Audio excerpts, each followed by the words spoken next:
What's up, my fellow cyberpunks and retro nerds? It's Lord Hammer coming at you bastards on a Thursday. It's almost the end of the work week. Welcome back to my cinematic video vlog. Today I thought we would take a look at a movie that I kind of ignored when I was a kid. I just didn't have the patience for it. It's a horror film called Ghost Story. And for those of you that aren't in the know, the original story, Ghost Story, was written by author Peter Straub. And he happens to be good friends with Stephen King, and the both of those guys have collaborated together on two amazing novels, The Talisman and Black House. Amazing books connected to the Gunslinger universe. And I remember way back in the day, my dad rented the movie Ghost Story for me and my brother, and we tried to watch it. We were both very young, and you know what? It was just too long and dry and slow moving for young kids. We were more interested in Friday the 13th, A Nightmare on Elm Street, Hellraiser, Night of the Living Dead, etc., etc. So a movie like Ghost Story, for it being a slow burn, you know, maybe that wasn't, the best age to check it out. So I'm totally stoked to revisit this movie, but I'm going to be giving you guys the lowdown on my own opinion on it. We're going to kick off the trailer, let you guys peep that, and when we get back, we're going to be discussing Ghost Story a little bit. Don't go anywhere! Cheers!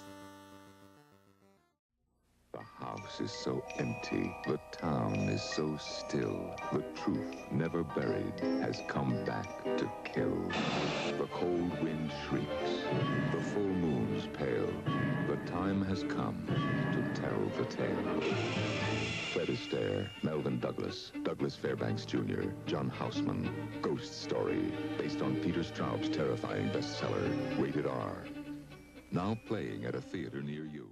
Quite simply put, guys, they don't make movies like Ghost Story anymore.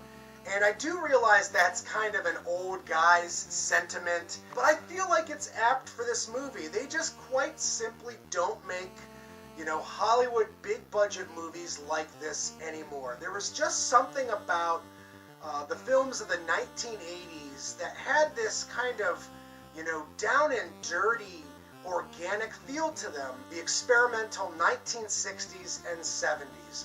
There was still a little bit of that artistic spark from those two decades prevalent enough in the cinematic works of the 1980s. I gotta be perfectly honest with you.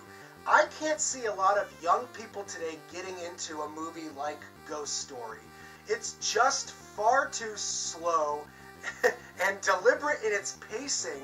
Most of the cast in this movie are older white men in their 60s and 70s, reflecting upon the sins of their past. And the pacing of the movie kind of reflects the main characters themselves. The music and special effects were all, extremely well done, especially the makeup special effects on the ghost. Each and every scene with the ghost in it, I found to be quite captivating. And the woman that played the ghost, she just did it pitch perfectly. If you're into slow burn horror movies that have a very deliberate pace and a strong emphasis on atmosphere and mood over, fast-paced editing and gore, well then there's a lot in this movie for you to enjoy. But if you're not really into that sort of thing and you get bored really easily, then you might want to avoid this movie altogether. Out of 10 stars, I think I can give the live-action adaptation of Ghost Story a solid 7 out of 10.